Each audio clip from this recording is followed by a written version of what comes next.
Hi everyone, here are some amazing tech tips to help you practice your Chinese. My favourite tool of all is called Pleco. It's a free app and you just open it up and you can type in, you've got C for Chinese, E for English.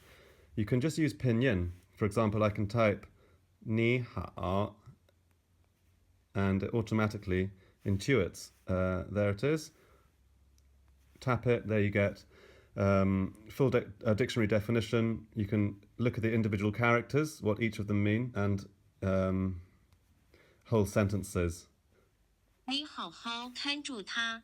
Another useful thing is that on most phones you can actually just go into settings and select Mandarin or Chinese input, pinyin input, or handwriting. So if I see a character I don't know, I can select the handwriting option and then I can simply draw it in, preferably with the right stroke order. So let's see if I can get that one right. Cheng Yu. Obviously, not everybody would know the pronunciations. I already know what this means.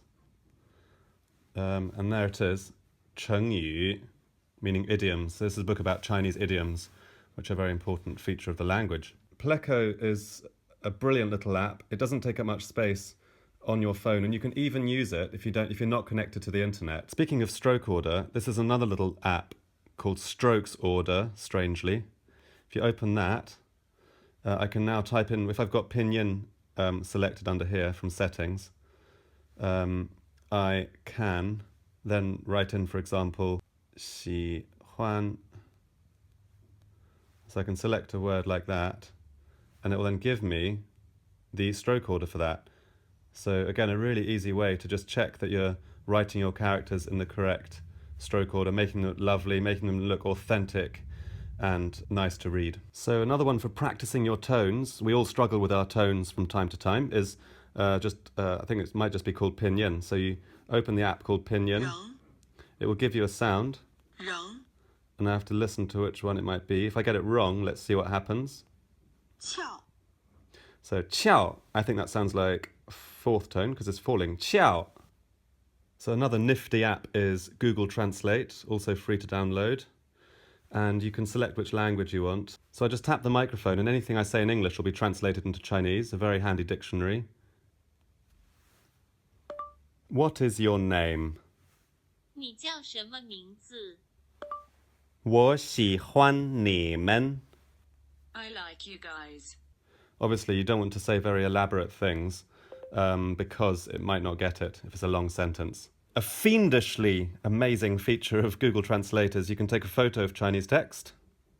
So tap on the camera and then you take a photo.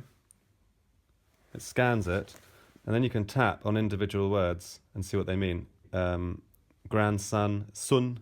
You can read the whole text with that method. I also want to give you a few tips for if you're using a laptop or a PC. So I'm going to use Chrome for this. And if you want to look up a word, my favorite dictionary online is called MDBG. So you can either type in the address or just search for MDBG. There we are, English to Chinese Dictionary. And you can type in a word in English directly without changing anything from simplified Chinese. Do search, and there it is. Gou is dog.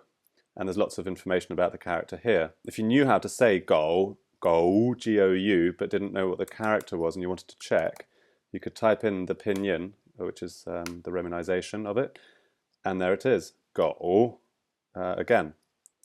You can also do handwriting, so it's better on a touch screen, but it does still work on here. So if you want to type in a character you've seen, this is one that most learners of Chinese will know already, but it's just a good example, shui, water. But the stroke order often does need to be correct for that. So you need to have your stroke order rules under your belt. Next, Google Translate. It's different here than the app. Don't use the first thing that comes up here. That's good if you're in a rush, but if you want to actually do what I'm going to show you, you need to go into the actual website for Google Translate. And I can type here the whole Chinese text. I need to make sure that I've got this little icon here selected, pinyin, and obviously Chinese, need to select the language Chinese, then have that pinyin thing turned on, and I can write everything like that, and just press the space bar and it will intuit what I'm trying to say. And then obviously you can select that and copy and paste it into an email or a Word document, depending on your needs. That's quite handy if you're in a library or at a friend's house and maybe they don't have the input method for Chinese selected on their computer. So lastly, I'm going to show you a really cool little add-on called Pera Pera, which means fluent in Japanese, but it's a bizarrely Chinese pop-up dictionary.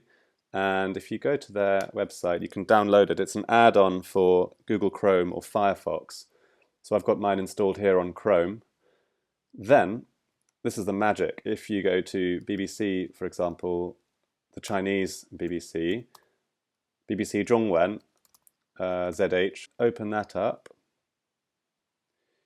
And I can choose any article here. As long as I've got it turned on at the top right here, you'll see the Pera Pera pop-up Chinese dictionary. I can hover over any word. So, Yazhou, oh, let's see, that means Asia. Diqu is a local or regional or district.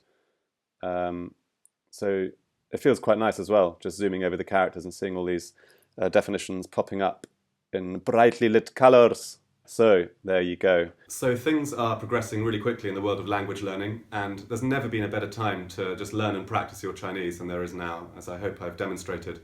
But for now, me and my buddy are going to keep our eyes open and see if there's anything else we can tell you about, aren't we? 好，再见。